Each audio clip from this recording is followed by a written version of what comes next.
viral cycle. Well, how does a viral complete its viral cycle? When you hear viral cycle, what does it mean to you? It's not like how like the beginning and the end of how it gets in the body and how it gets out, the whole Uh-huh. process. It's like Yeah. a how. Okay, so you get it. You have a you right. You're right. It's how get in and get out, Mm-hmm. right? So the virus need to get into the host cells, and then need to get out of the host cells. All right. So and then so that is universals for all virus. It doesn't matter what virus we're talking about here. Get in and get out. Now the difference is well, get in, it's like you getting into a door. You go to your house, you have your key. You can't come to my house because you don't have my key, right? So each virus have a very specific interactions with the host cell surface protein to get in. You're gonna unlock that door, all right? So to get in that specific cells and like so we're not doing HIV, but just to give you a a similar idea is that we have the CD4 as the key, right? That bind to it on a CD4 T cells. But for influenza, we have different protein. So what is that protein or what is that key for virus to or the lock whatever? What is the surface protein that is on there that need to be interacted with? That influencer need to interact with. You can look up your handout.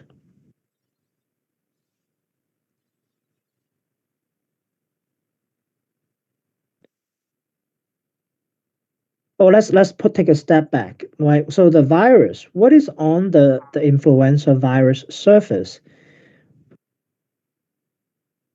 Hmm? What is on influenza virus surface? What is on top of the influenza virus? The maybe the skin, like Neuraminidase, right? Is that what you mean? like the like the first layer of the skin, like you mean like the Like the, topical the part? virus surface, the influenza viral surface. What is on there?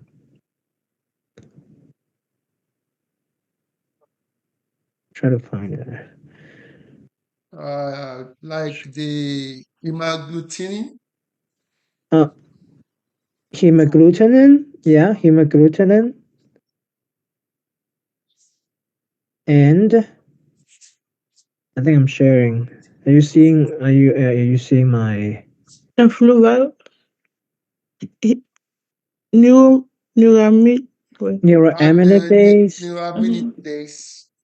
and hemagglutinin, right? Yeah.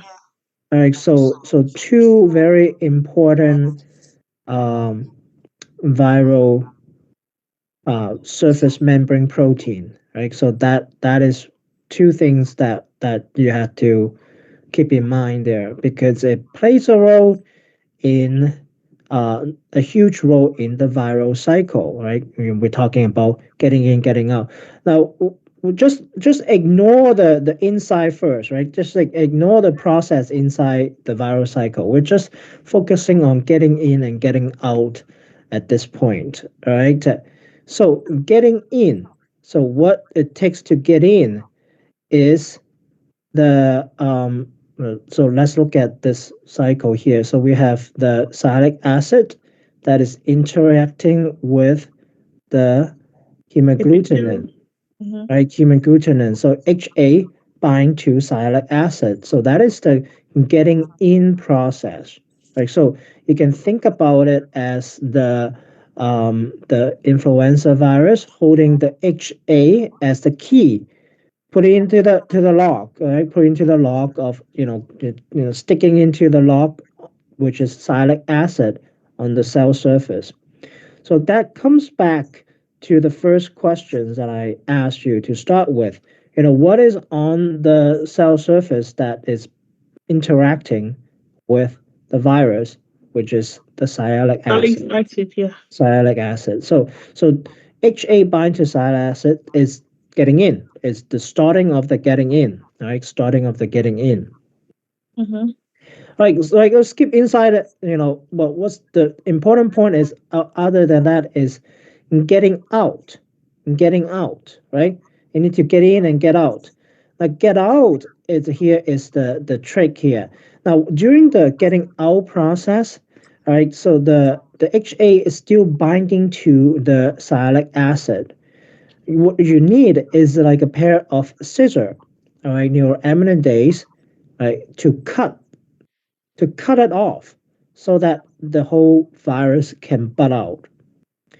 So that is the key thing about the virus, right? Particularly for influenza virus. So get-in is the interaction with HA and sialic acid. Get out is where NA, neuroaminidase, comes in. Like so, now all antiviral that we learn about is just to interfere with the viral cycle somehow, right? So here we are interfering with the getting out process. In another word, is exiting. We're preventing or interfering with the viral exit from host cell. That is a more scientific way to talk about this. Right? So we're preventing it from getting out with the drugs. And like I said here, the drug is not a whole lot. Only 4 drugs here, and if you break it down, it's just 2 classes. And the big one is neuroaminidase inhibitors. Like so, the name gives you the big hint there. It's inhibiting neuroaminidase. So what does that mean? What does that mean? There's a drug inhibiting neuroaminidase. What does that mean? In your own word, tell me. That means it's going to stop the binding. Stopping something, it's not exactly stopping the binding. Well, think back, what is neuroaminidase does? What does it do?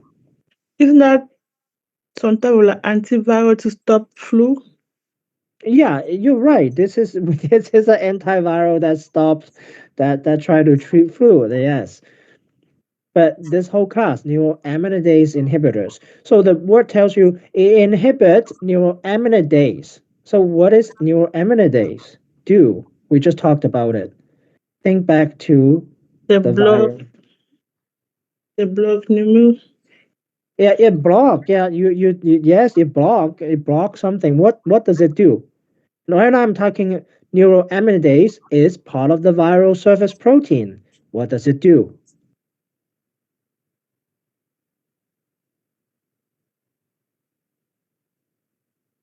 Does it prevent?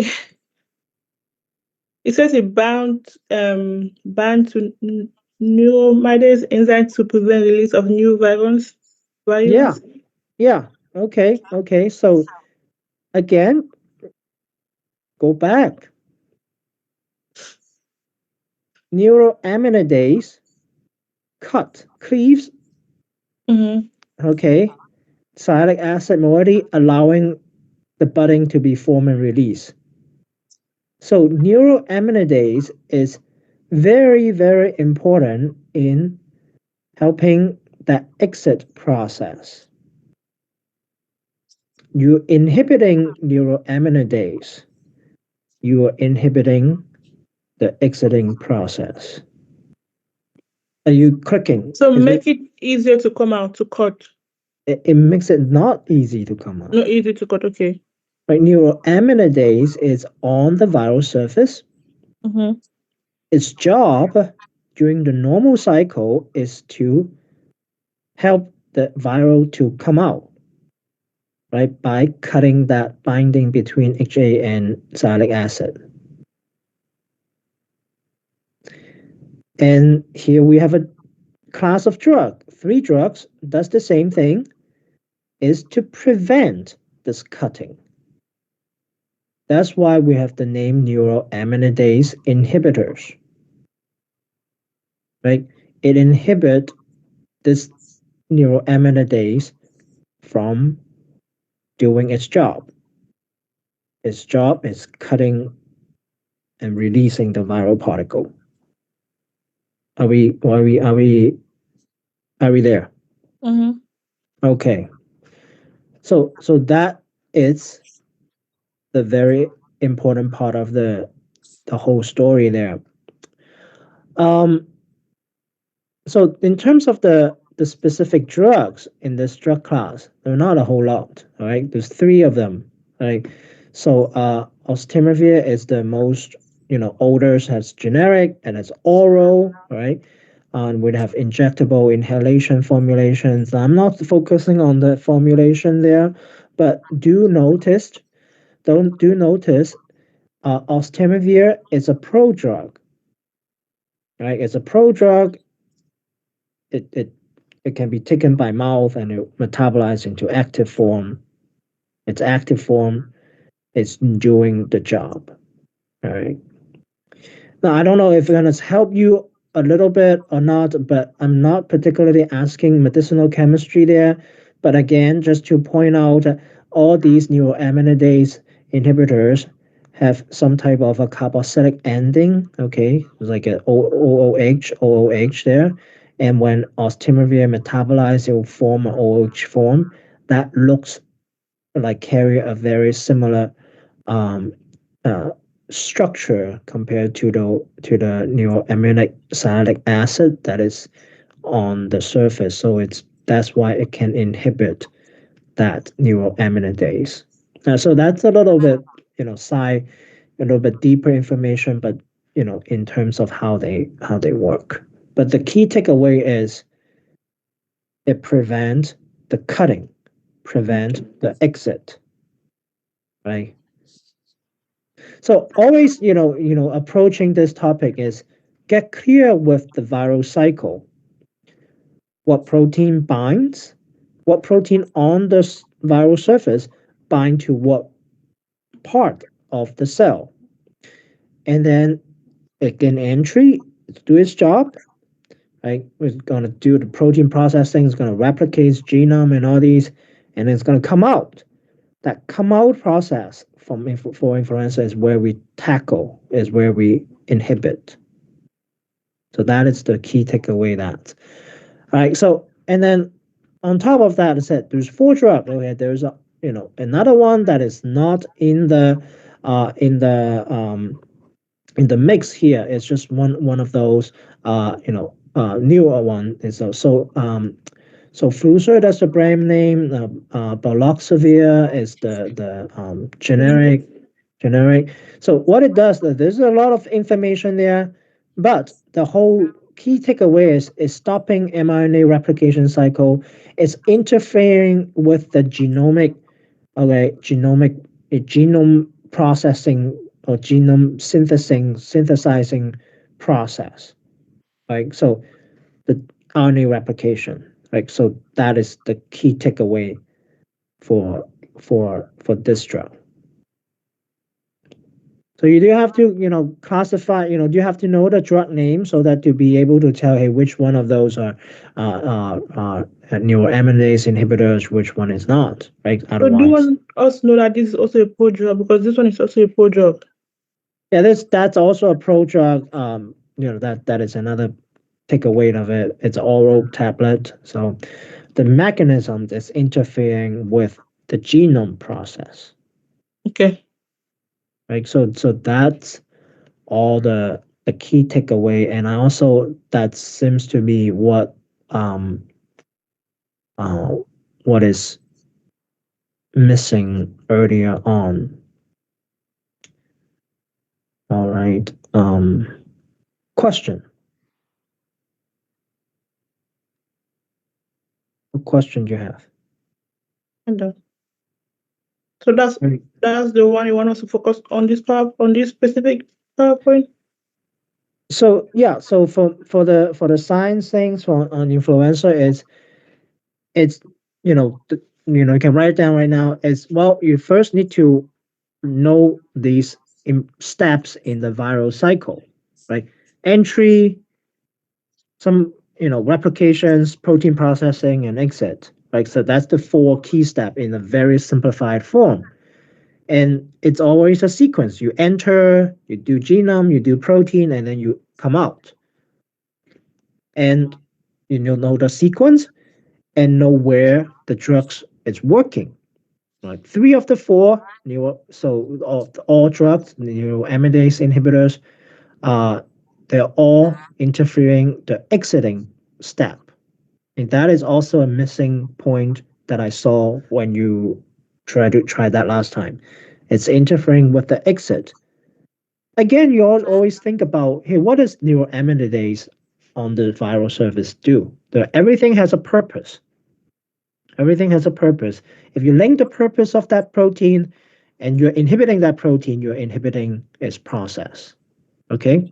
So that's how to understand this material. And then knowing the oseltamivir is a prodrug, it's an oral drug, it's a prodrug, that it's because it's out there. It's a drug that's frequently used, especially during this time of the year.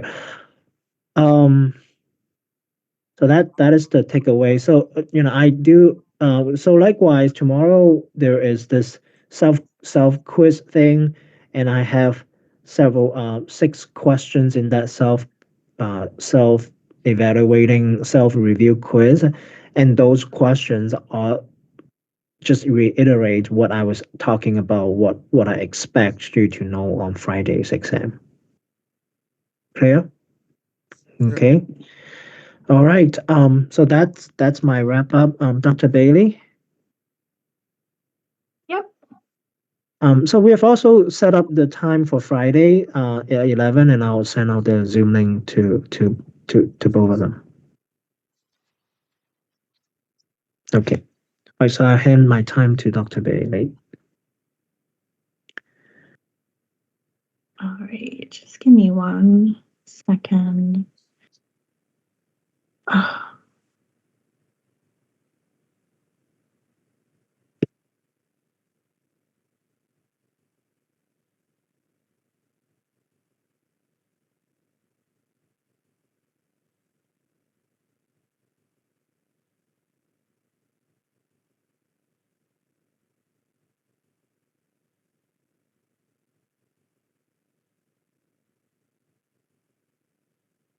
Okay.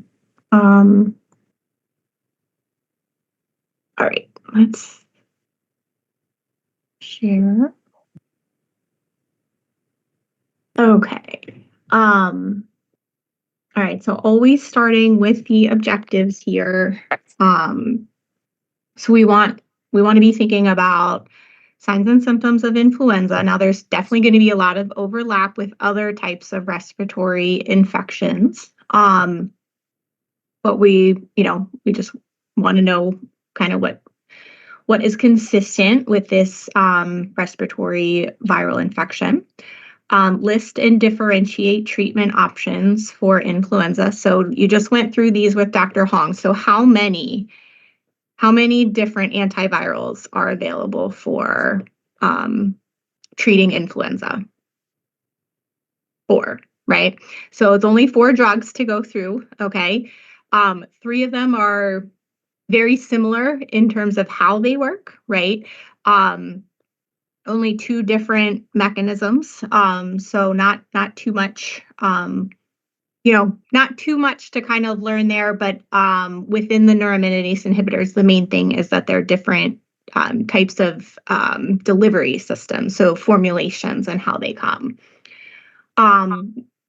Probably the next, most important thing, because we all work on this, is to understand some basics about the vaccines. Definitely understand the terminology, understand who gets what, or what are the options for what age group of patients. A counseling, so that kind of goes into some of the specifics about those drugs and the vaccines, and understanding a little bit about options for prevention of influenza if patients are exposed. Okay, so all right, we will kind of jump to the first objective is just with clinical presentation. Okay, so signs and symptoms. So again, it's gonna look like a respiratory based infection. So you're gonna have your common, and it's upper respiratory. So upper airways, nose, throat. Sometimes you can get a pneumonia due to influenza. So you may have some lower respiratory symptoms as well. Influenza is kind of notorious for causing a lot of these other systemic effects as well. So typically a relatively high fever, pretty extreme muscle aches and joint aches. Has anybody not had influenza to kind of recall what it feels like, right? So I think for the most part, that's pretty straightforward. You cannot differentiate flu from another upper respiratory type of infection by symptoms alone, but sometimes some things can clue you in. Flu is very similar to COVID in that it's respiratory and systemic symptoms that can get pretty uncomfortable. So, a lot of these check boxes are marked there.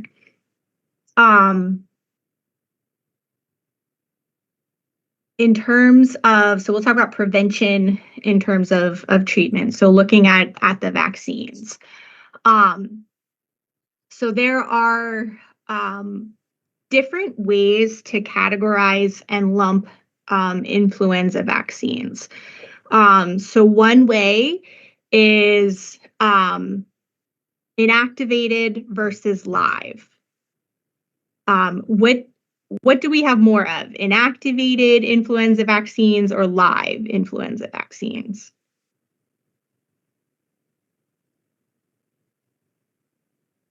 Inactivated. Right. So most of our influenza vaccines are inactivated.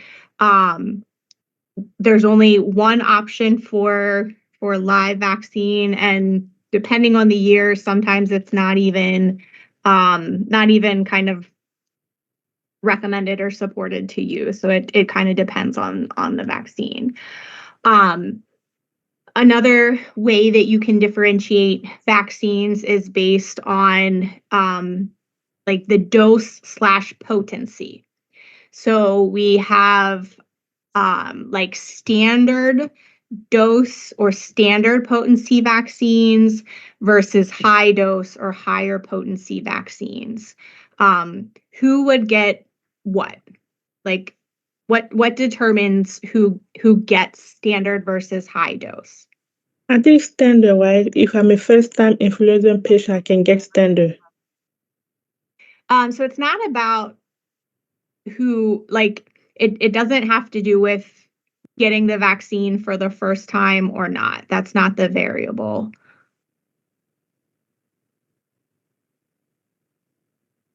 Six months and above. Okay, be a little bit broader. So Fola, you are kind of getting at when you say 6 months. So 6 months is an example of, or is categorizing based on the age. On age, right? So the main thing, well, one of the main parameters that determines whether a patient would get standard or high dose, high potency is age. So what are the 6 months is really just the low end, like the first age at which they can be vaccinated. So what dose would those infants get? And I don't even want to say what dose, but like So it can be Fluzone, Flubox. Well, you're getting a little bit too narrow. So the concept, so who gets the high, I think it's easier to answer the other end. What patient populations would need a higher dose or a higher potency vaccine? Older patient, So older patients, 65 and above years yeah, old. 65 and above. Good. And then who else, thinking of different patient variables, who else may need a stronger vaccine? Those with immune system Yeah, what about their immune systems?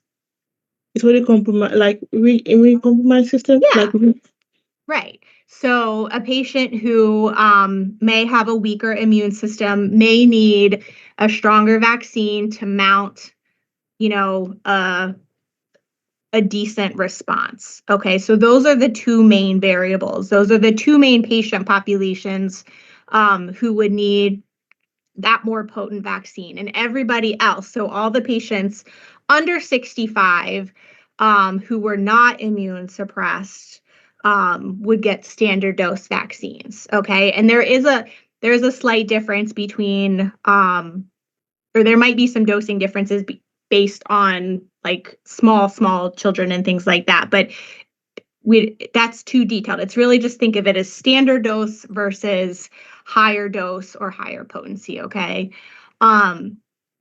So in terms of breaking those down, the standard dose vaccines can either be developed using egg-based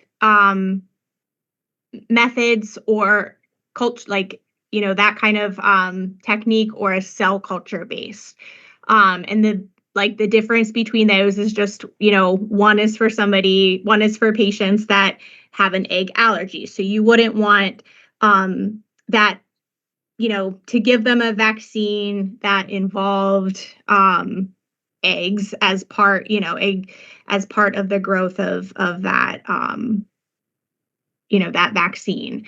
So these two squares, the standard dose egg-based or cell culture-based, all of these are standard dose vaccines that can be given to, patients as young as 6 months old.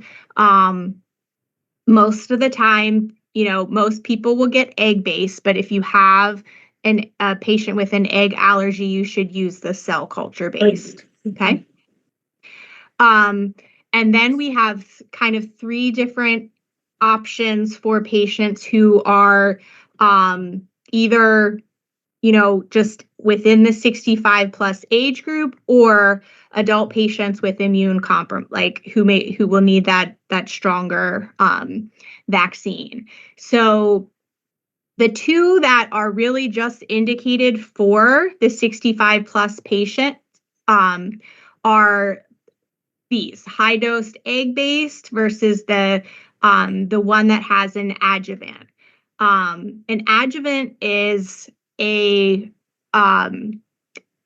is when something is added, like a structure or a molecule, something is changed with the pharmacology of the vaccine, or added to make it elicit a stronger immune response. So something that stimulates immunogenicity is added. This for specific patient, why? Because it's like adding more active ingredient. Yeah, it's it's a different act. So it's not adding more of the antigen, like it's not adding more of the influenza antigen. It's adding something else that revs up the immune system, that gets that that antibody production kind of going a little bit more more robustly. So that's one way to increase the immune response. The other way is just to give more antigen, and that's what the high dose means. So high dose means there's more inactivated influenza antigen being delivered, which should also stimulate, a greater response. So those are just two different methods of increasing the potency of a vaccine. And generally, as we know, like our, immune systems start to wane a little bit as, we get older. So it's just kind of a blanket recommendation for, the 65 plus population. And we don't need to get into like, why you might pick one versus the other. A lot of times it's just what's available. The other option that is actually technically approved for, as long as it's an adult, an adult that would need a more robust, immune response, then there's also that recombinant flu vaccine. So that's called Flublok. You could give this to, again, like, let's say, I have a transplant and I'm on immunosuppression. I'm not 65, but I could, I would have a reason to potentially need greater protection. Okay. And then lastly, the live attenuated vaccine. This, as far as I can remember back, this has only been available in like a nasal inhalation. I can't remember if it was one. I think is it one spray or both. I don't really remember because I hardly ever see it being used. But it's a nasal spray. There is active live virus in it. So any live viruses, any live vaccines have a very narrow patient, population that is safe for use. You don't want to give a live pathogen to anybody that is vulnerable, like that anybody has any concerns, for immune compromise. So there's a long list of exclusion criteria for who can use that live attenuated vaccine. But for me, the main time I've seen it is somebody that's like deathly afraid of needles. It at least offers like a pain-free way of protection. Usually it's also considered to not be as efficacious. So again, it's another reason why not many clinicians want their patients to get this, but it's available. So those are the differences in the vaccines. Any questions about those? And think of it definitely, these concepts are not, most of them are not unique to influenza. So think about how it, applies more broadly as well to vaccines. So other vaccines also have adjuvants, so understanding what that is, understanding how vaccines are developed and, again, egg-based versus other blah, blah, blah, blah, blah, other methods.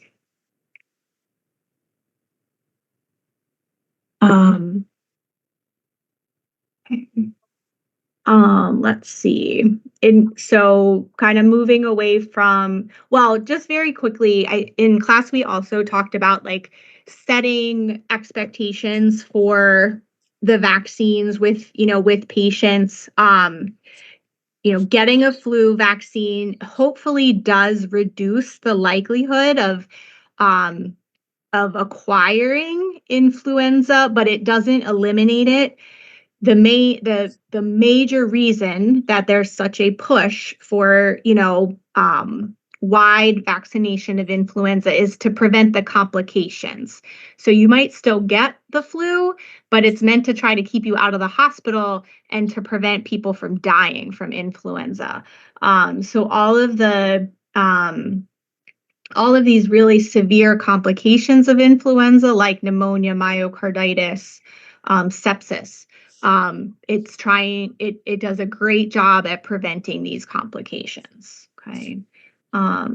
Very similar to COVID. All right, switching over to treatments. So we have our normal non-pharmacological, that we would recommend for any kind of respiratory. But we do have 2 classes, 4 total antiviral agents that specifically target influenza, 3 neuraminidase inhibitors, and 1 CAP-dependent endonuclease inhibitor. Antivirals are not blanketly recommended for just anybody who is diagnosed with influenza. There are a lot of times there are shortage issues quite regularly, and the greatest efficacy or the greatest benefit of using the antivirals is usually seen in a select population. So the guidelines suggest that, you kind of you assess the risk that the patient has for developing those complications of influenza, and you give antivirals to the ones that it'll have the best benefit for. So those are for patients who have been hospitalized, patients with really severe influenza, or high-risk patients. So the high-risk patients, again, are usually like your immune-compromised patients. Or your more elderly or your very, very young patients. And they work best if they're started within 48 hours. So the longer they're delayed, the less benefit they're going to have. But they can help to overall reduce the days of symptoms, and help to reduce the symptoms themselves. So they have various benefits. So these are the 4 names. I know, oseltamivir is by far the most common. It's been around for a while. It comes generic. And it's the oral, it's the older oral dosage form. So it's the most common. But there is a inhaled neuraminidase inhibitor. There is an injectable neuraminidase inhibitor. And then baloxavir is the CAP-dependent endonuclease inhibitor. So Dr. Hong, talked through the influenza life cycle and how these drugs work with regards to the, that. There's just a couple of kind of clinical pearls about each of those, so that you'll want to, just keep studying with Tamiflu, because that's the most common one. By far and away, the most common side effects are GI related. I have a lot of people, complain that it makes them nauseous. The liquid is really gross. The suspension kind of tastes bad. So it's not the most pleasant medicine for some people, and it may not be of benefit to them. Like some would rather, have the flu and not be vomiting up the medicine, versus taking the medicine. So it's patient specific. The other common, not common, but the other well-known association that these have, specifically oseltamivir, but just because it's more common, but it's really a class worry, are neuropsychiatric events. And this really comes from some reports and some studies in pediatric patients who have used these, and most of the studies come from Japanese children. But they really saw an uptick in different types of neuropsychiatric events. So different, like some of it's just outbursts, hallucinations, just change in mental status. dreams being affected, things like that. It's controversial, but it is, it is just something to be aware of. With Baloxavir, there's not a whole, it's pretty well tolerated. The main administration drug pearl is that it can't be given with cations. It's only a one-time dose, so you only have to worry about this, one time, but you don't want the patients taking it at the same time as a multivitamin or, calcium supplement or, swallowing it with milk, things like that. And then lastly is just briefly talking, the last objective was briefly talking about chemoprophylaxis. So chemoprophylaxis as a word, so this basically means chemical or drug medication prophylaxis or prevention. So trying to prevent somebody from getting influenza using medications. Who can tell me about another disease state where we sometimes give antimicrobials to prevent a patient from getting an infection?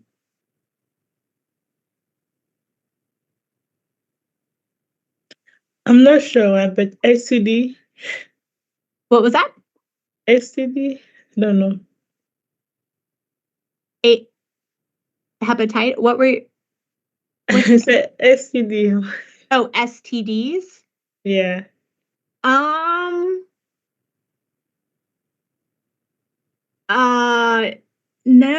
not that I can think of.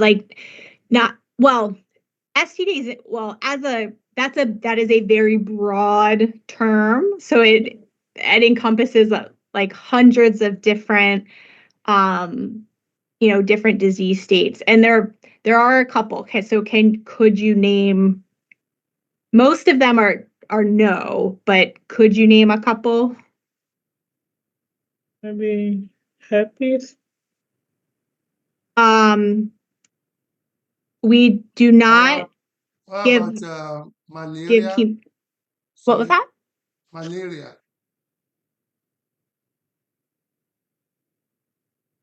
Sorry, I can't. I mean, like the UTIs. Oh, yeah. So sometimes for patients who have regular, frequent recurrences of UTIs, we do. They'll go on a preventative antibiotic. What about tuberculosis? TB?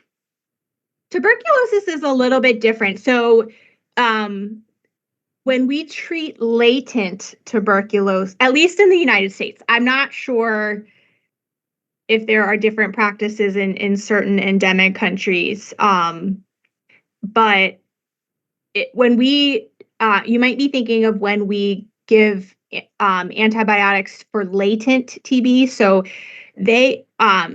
those patients are not transmissible. They're not symptomatic, but they are actually infected. So we're not really preventing infection because they've already been infected.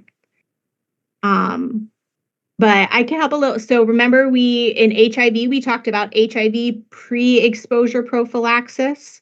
So that is it's one of the few examples of STDs that I can think of. If you are engaging in sexual acts or injection drug use with a patient who is infected, you can protect yourself by taking PrEP. We also, related to HIV, if you remember, we talked about a few opportunistic infections like PCP. You take Bactrim to prevent you from getting PCP if your CD4 counts are low. So does the concept of chemoprophylaxis or primary prevention, do you guys understand that? Yeah. Okay, perfect. So this is again, routine use is also not recommended. So it's not for anybody that's, potentially come into contact with someone with influenza. You really are thinking about it most again for those high risk patients. So maybe vulnerable patients who did not get vaccinated, or maybe you have a vaccinated patient, but they're immunosuppressed and you're not sure if the vaccine worked. So we can, some patients may be prescribed antivirals if they have an exposure to influenza, aren't actually sick yet, but we're trying to prevent them from actually, coming down with the flu. So the same agents can be given for prevention as for treatment. The only one that is not indicated for prevention is the IV drug, the peramivir. But baloxavir, oseltamivir, and zanamivir, they are all indicated for both prevention and treatment of influenza. It's just usually the doses are different. The doses are usually lower for prevention than they are for treatment. Okay. So that's the general concept of chemoprophylaxis. So you would counsel them the same way, in terms of side effects, use, things like that. What questions do you guys have about influenza?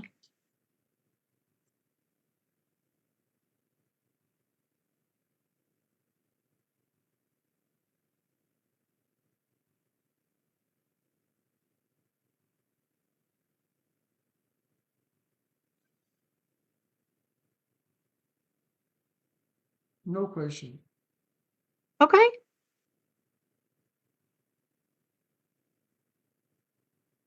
What about you, Inez?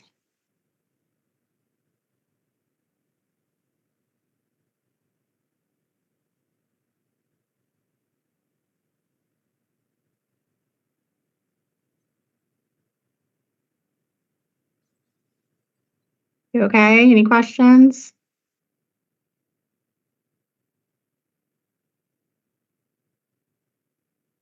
Okay. No. Okay. All right. So, like Dr. Hong said, we will finalize and have the self-study up again, just like from Monday. If you guys need anything before Friday, just email. And yeah. Thank you. Thank All you. right. Do we exit or we have to? Yeah, you can exit. Okay.